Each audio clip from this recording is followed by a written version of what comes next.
Assalamualaikum warahmatullahi wabarakatuh. Pada hari ini kami akan mempresentasikan salah satu tokoh sosiologi komunikasi, yaitu Karl Marx, dengan saya Lia Dominika dengan NIM 063 dan teman saya. Saya Mary Novianti dengan NIM 065. Nama saya Diego Lamuni dari kelas B dengan nomor NIM 2019 05 300 70. Nama saya Muhammad Fatir dengan NIM 079. Manusia adalah makhluk sosial, tidak dapat hidup sendiri dan saling membutuhkan dalam pemenuhan kebutuhan fungsi-fungsi sosial satu dengan lainnya. Sosiologi komunikasi melihat bagaimana manusia berinteraksi dengan media, bagaimana efek media sebagai akibat dari interaksi tersebut, dan bagaimana perubahan dan konsekuensi sosial yang ada di masyarakat sebagai akibat dari efek media massa. Sosiologi komunikasi menjembatani studi sosiologi dan studi-studi komunikasi, di mana jembatan itu dibangun berdasarkan kajian sosiologi tentang interaksi sosial menariknya ke dalam studi komunikasi yang berkaitan erat dengan dampak media maupun perkembangan teknologi komunikasi. Sosiologi mengkaji masyarakat dari sisi struktur sosial dan dinamika sosial. Struktur sosial itu meliputi struktur sosial masyarakat berupa kelompok dan lembaga-lembaga sosial, lapisan serta kekuasaan, sedangkan dinamika sosial adalah fungsi-fungsi masyarakat yang terlibat dalam proses sosial, perubahan sosial, atau bentuk abstrak interaksi sosial. Menurut Sujono Sukanto, struktur sosial merupakan jaringan dari unsur-unsur sosial pokok yang meliputi kelompok sosial, lembaga sosial, stratifikasi sosial, mobilitas sosial, dan kebudayaan.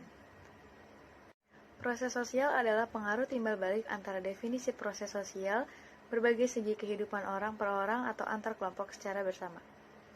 Menurut Gillian menjelaskan bahwa ada dua golongan proses sosial sebagai akibat dari interaksi sosial, yaitu proses sosial asosiatif dan disosiatif. Proses sosial asosiatif terjadi di mana ada saling pengertian dan kerjasama timbal balik antar individu atau kelompok satu dengan yang lainnya, dan proses ini menghasilkan pencapaian tujuan bersama. Bentuk-bentuk yang beragam mengenai nilai asosiatif ini, yang pertama ada proses koperasi, yang kedua ada proses akomodasi, yang ketiga asimilasi, dan yang keempat ada akulturasi. Kemudian proses yang kedua yaitu proses sosial disosiatif, proses berlawanan yang dilakukan oleh individu-individu atau kelompok-kelompok dalam proses sosial di antara mereka pada suatu masyarakat. Adapun bentuk-bentuknya adalah kompetisi, kontravensi, dan konflik. Ada beberapa tokoh sosiologi komunikasi. Salah satunya adalah Karl Marx, yang mana Marx banyak mengeluarkan pendapat dan menulis tentang keadaan sosial. Salah satu pemikirannya adalah materialisme historis dan dialektika materialisme. Di sini saya akan menjelaskan salah satu pemikiran Karl Marx, yaitu materialisme historis. Jadi menurut Karl Marx, peranata sosial kita itu terbagi menjadi dua variabel. Yang pertama base structure, yang kedua superstructure. Base structure itu adalah ekonomi, sedangkan superstructure itu adalah politik, hukum, negara.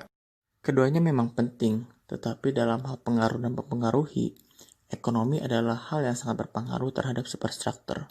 Karena apa? Karena politik tidak akan ada jika tidak ada ekonomi. Hukum negara pun sama seperti itu. Jadi, ekonomi adalah hal yang sangat berpengaruh terhadap superstructure. Base structure ini itu akan menentukan kesadaran. Contoh, saya sadar saya tidak mampu. Itu adalah contoh dari membentuk kesadaran.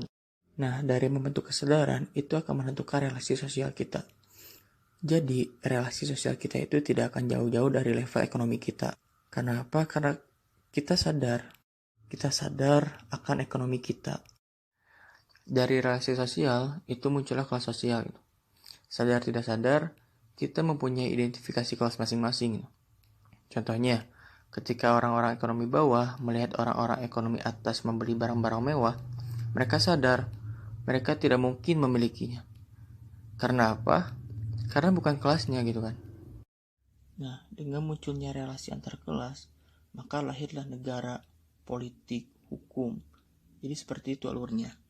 Jadi kesimpulannya, jika ekonomi jadi dasarnya, sedangkan ekonomi itu berbentuk materi, maka relasi materi lah yang menentukan hidup kita, bahkan melahirkan ide.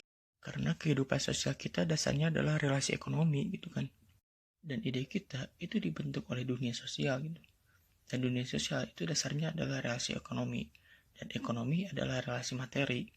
Maka disebutlah materialisme historis. Karena menurut Marx, sejarah itu hanya membahas relasi antar materi dalam hidup manusia gitu. Jadi isi sejarah itu hanya siapa mempunyai apa, siapa yang menguasai apa. Seperti itu menurut Marx gitu. Contohnya, Islam menguasai sepertiga dunia. Korun mempunyai harta yang sangat berlimpah.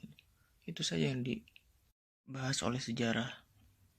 Cukup sekian pembahasan dari pemikiran Karl Marx mengenai materialisme historis. Materialisme adalah sebuah konsep filsafat Marxisme dengan metode dialektika. Pengertian materialisme yang populer sampai saat ini adalah bahwa realitas, keinderaan, benda dipahami hanya dalam bentuk objek.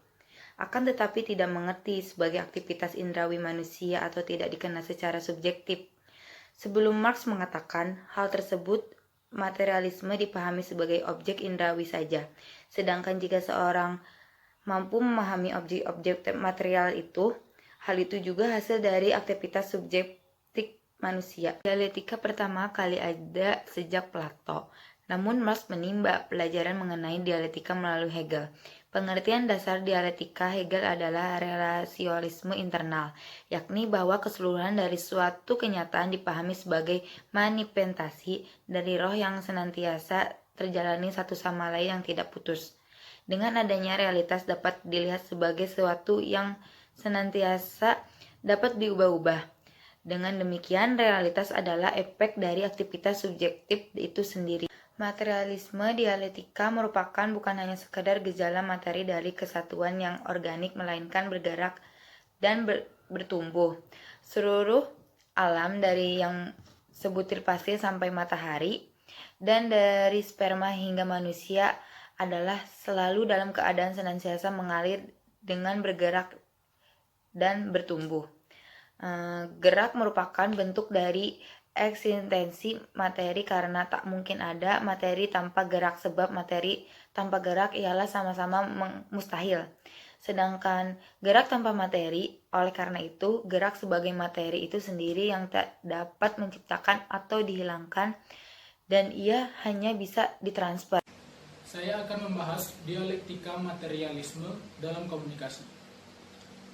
Teori Karl Marx melihat bahwa keberadaan media berfokus pada konsep dialektika, yaitu tesis, antitesis, dan sintesis, di mana sering terdapat pertentangan ataupun konflik dalam media. Media dianggap sebagai tempat pertarungan ideologi antar kelas. Dalam pembahasan ini, Karl Marx menganggap bahwa dalam masyarakat selalu muncul pertentangan ataupun konflik mengenai makna yang diberikan media. Kaum proletar menganggap bahwa media sebagai penyedia pekerjaan. Ini merupakan bagian dari tesis. Sedangkan media massa dianggap sebagai sarana atau alat kaum kapitalis untuk mengeksploitasi kaum proletar. Ini merupakan bagian antitesis. Kaum proletar akan melakukan revolusi yang berimplikasi pada perjuangan meraih kesetaraan kelas. Ini merupakan bagian dari sintesis. Sekian presentasi dari kami yang kami harapkan semoga materinya mudah dimengerti. Kurang lebihnya mohon maaf. Wassalamualaikum warahmatullahi wabarakatuh.